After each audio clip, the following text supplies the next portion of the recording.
ওসমান রাদিয়াল্লাহু আনহু বললেন, আমি রাসূলুল্লাহ সাল্লাল্লাহু আলাইহি ওয়াসাল্লামের কাছে শুনেছি যে মানুষের মনের পর তিনটি স্থান রয়েছে।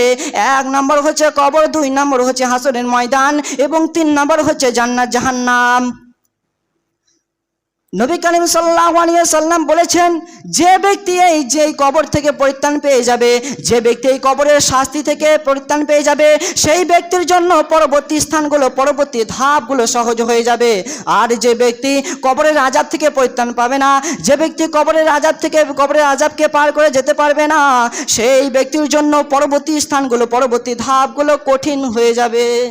সেই ব্যক্তির জন্য পরবর্তী স্থানগুলো, পরবর্তী ধাপগুলো কঠিন হয়ে যাবে। ওসমান রাদিয়াল্লাহু আনহু বললেন, আমি রাসূলুল্লাহ সাল্লাল্লাহু আলাইহি ওয়াসাল্লামকে এটাও বলতে শুনেছি যে মানুষের মনের পর যে কবর স্থান, প্রথমত স্থান, ওই কবর এতটা কঠিন, এতটা ভয়াবহ, এতটা